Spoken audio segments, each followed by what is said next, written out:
Clint Eastwood was stuck. It was the spring of 1975, and the man who had become an icon through spaghetti westerns and Dirty Harry was facing the biggest decision of his career. He wanted to direct. Not just act, not just produce, but actually sit in the director's chair and call the shots. The problem was, he was terrified. He had directed one film already, Play Misty for Me, in 1971, and it had done well. But that was different. That was a small thriller, a test run. Now he was looking at something bigger. He wanted to direct himself in a western, to take full creative control of his career. The studio was skeptical. His agents were worried. Even his friends thought he was risking everything he had built. "You're a star, Clint," his agent had told him. "Stars don't direct. Stars act. Let the directors direct and you do what you do best. Look cool and shoot people." But Clint couldn't shake the feeling that there was more. That he had ideas, visions, stories he wanted to tell in ways that only he could tell them. He just didn't know if he had the courage to try. On a Thursday night in April 1975, Clint was at a party in Beverly Hills. He didn't want to be there. He hated parties, the small talk, the fake smiles, the endless networking. But his publicist had insisted. "You need to be seen," she said. "People are starting to wonder if you've become a hermit." He was standing by the bar, nursing a beer and counting the minutes until he could leave, when he spotted Dean Martin across the room. Dean was holding court as always, surrounded by people laughing at his jokes, basking in his effortless charm. The king of cool, doing what he did best. Clint had met Dean a few times over the years. Industry events, mutual friends, the occasional golf game. They weren't close, but there was a mutual respect. They had both worked in westerns. They both projected a certain masculine cool that audiences loved. They both kept their private lives private. Something made Clint walk over. Maybe it was the whiskey he'd had. Maybe it was the weight of the decision pressing on his chest. Maybe it was just instinct. "Dean." Dean looked up, his eyes twinkling with that famous warmth. "Clint." Looking grim as always. "Someone steal your horse?" "Just my enthusiasm for parties." Dean laughed. "Join the club. I've been trying to escape for an hour, but every time I head for the door, someone wants a picture." He gestured to the crowd around him.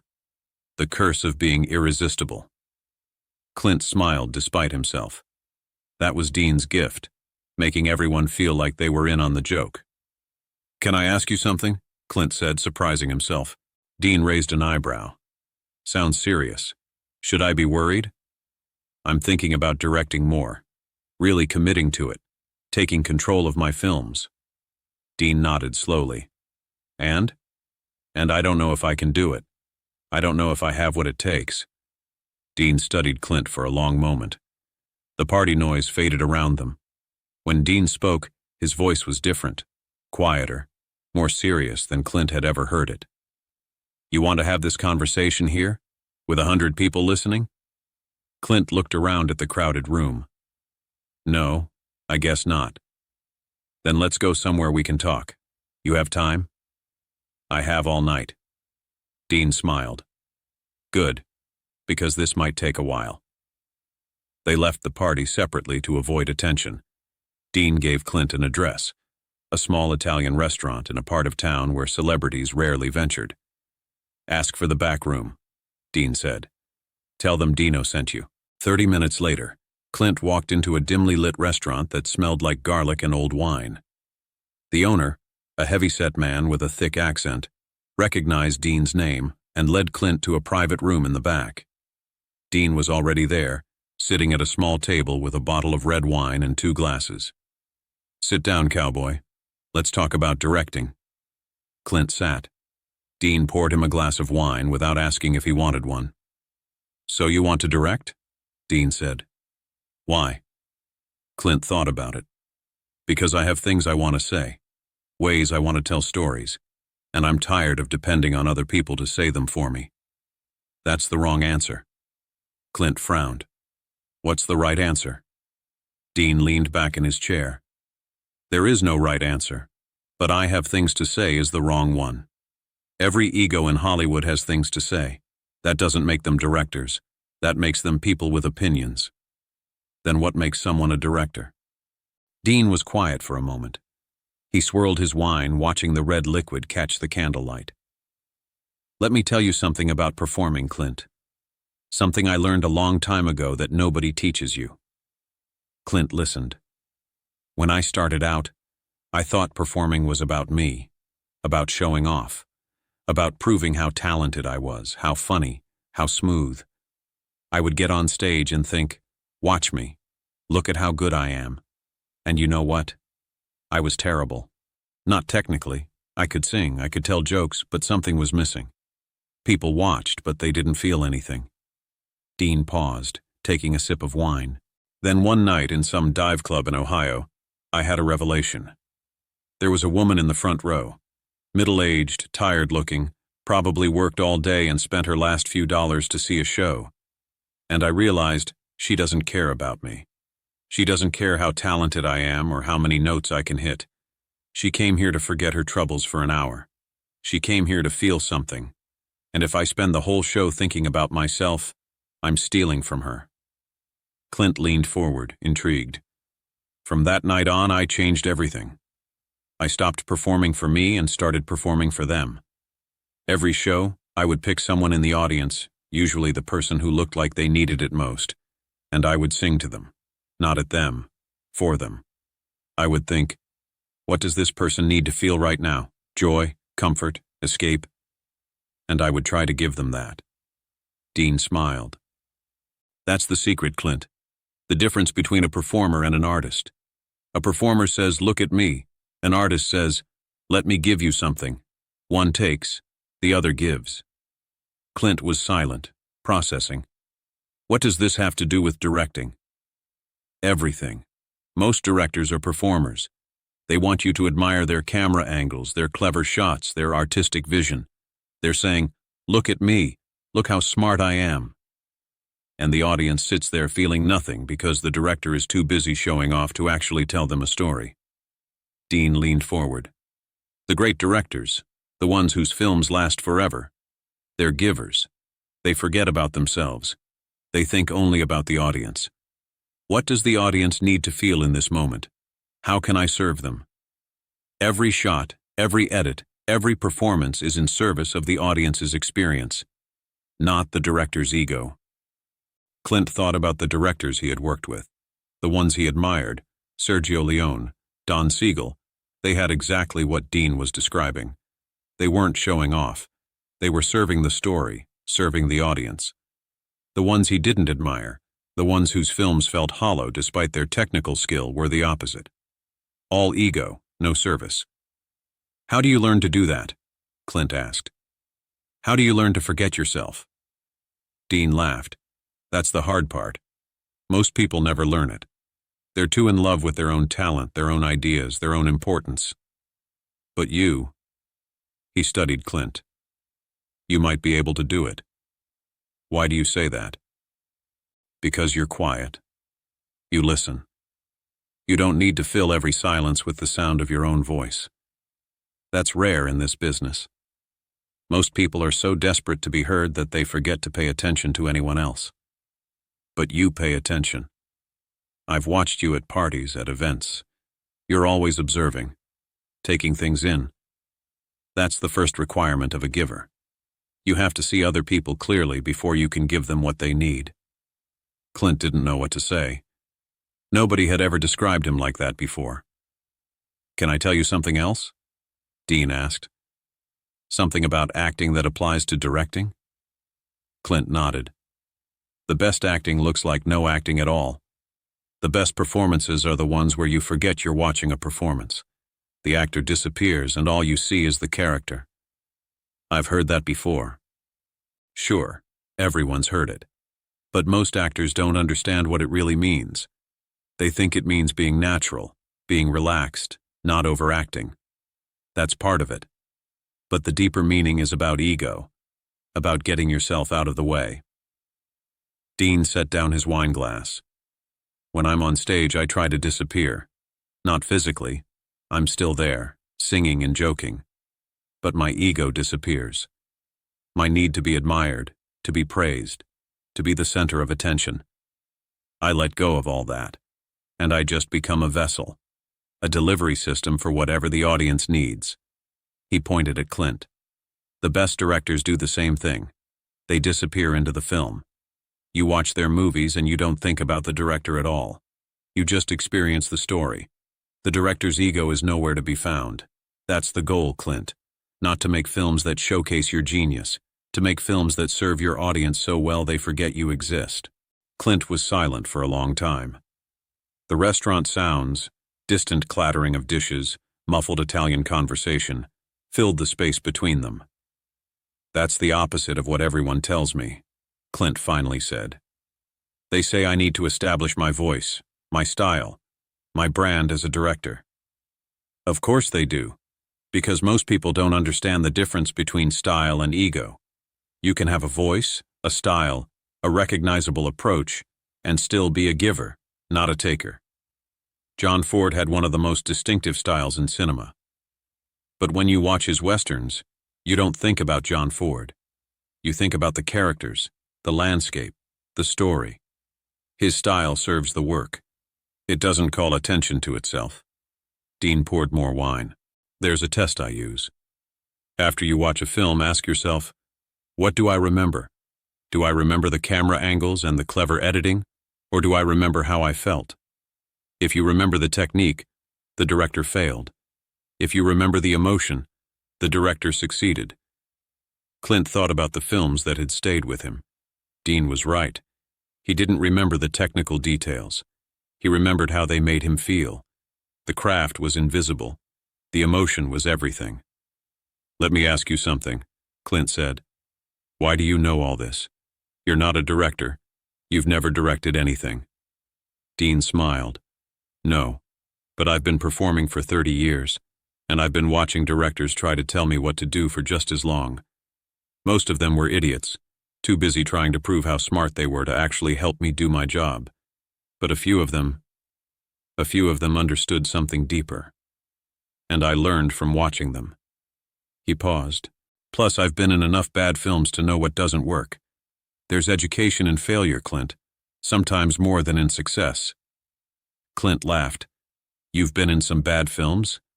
Pal, I've been in some terrible films. Films so bad they should have been criminal offenses. But every one of them taught me something. Usually they taught me what happens when a director cares more about his own vision than about the audience's experience.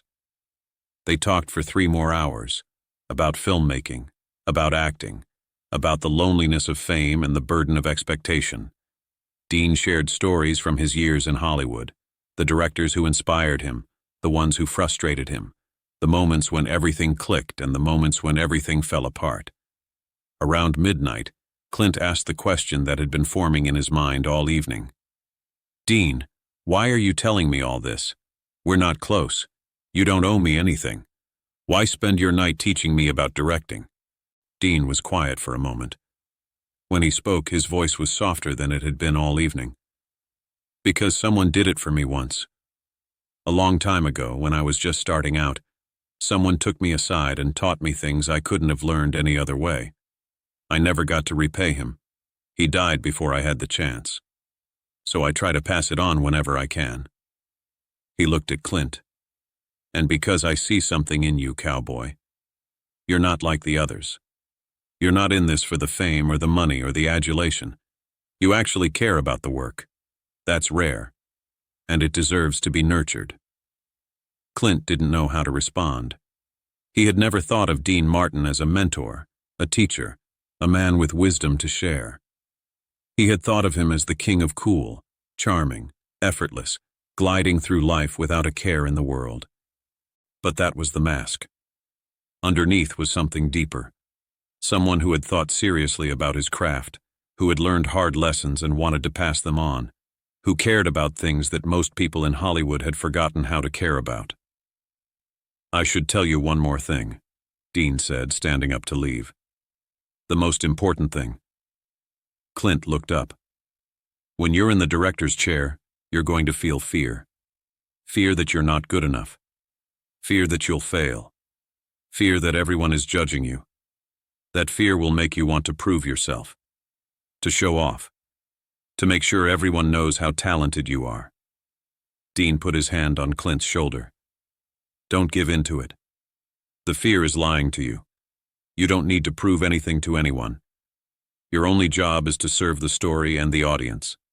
If you do that, if you forget about yourself and focus completely on giving people an experience worth having, the rest will take care of itself.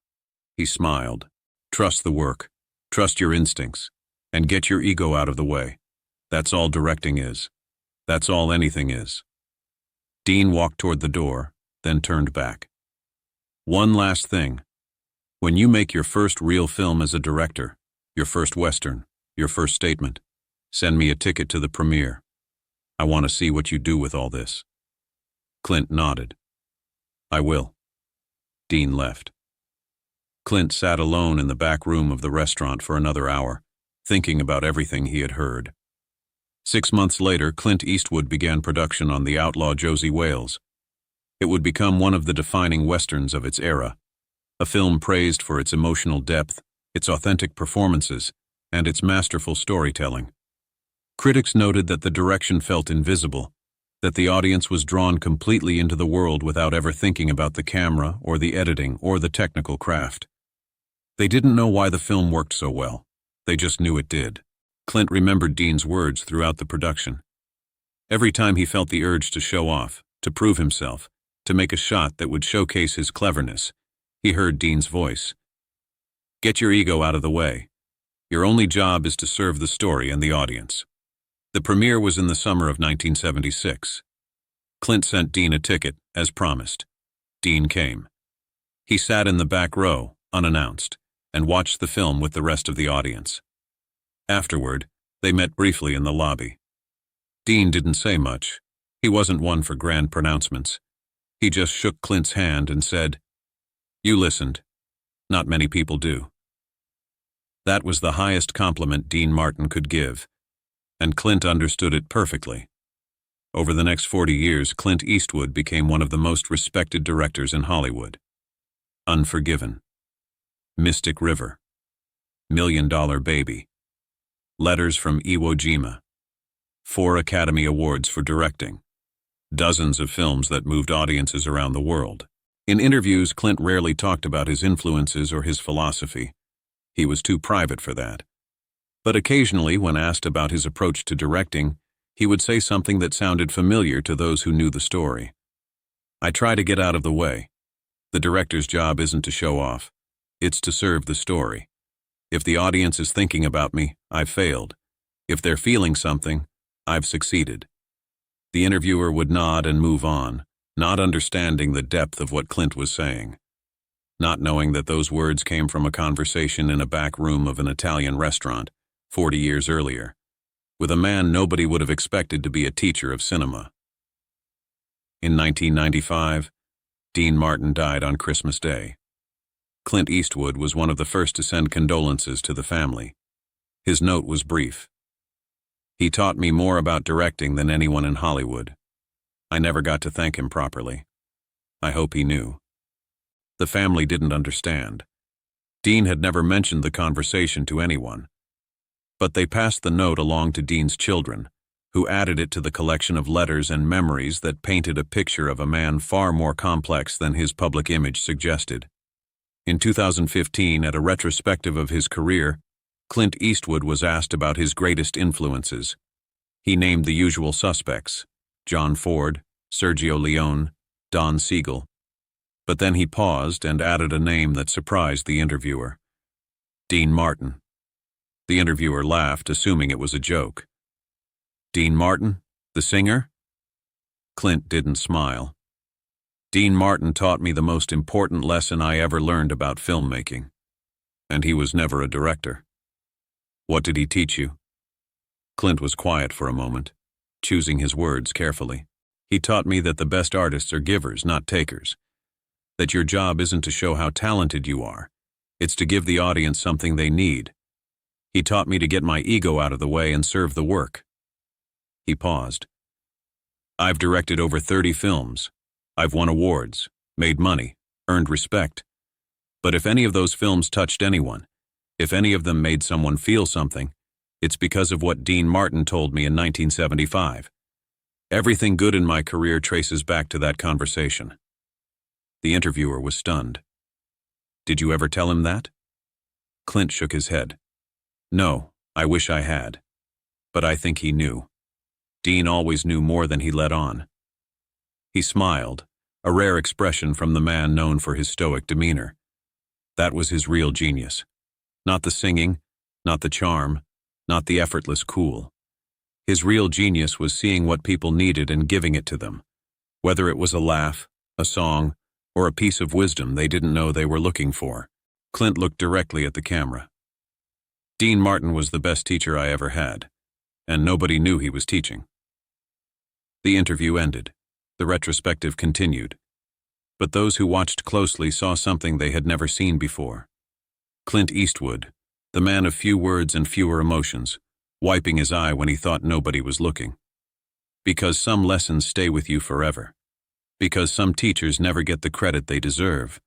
And because the greatest gift you can give another person isn't money or fame or admiration, it's wisdom. Dean Martin gave Clint Eastwood the wisdom to become one of the greatest directors in cinema history. And he did it in a single conversation, in a back room of a restaurant between two men who had nothing in common except a desire to do their work well. That's the secret nobody tells you about Hollywood. The real magic doesn't happen on screen. It happens in quiet rooms late at night when one person decides to share what they know with another. Dean Martin shared what he knew. Clint Eastwood listened, and the movies were never the same.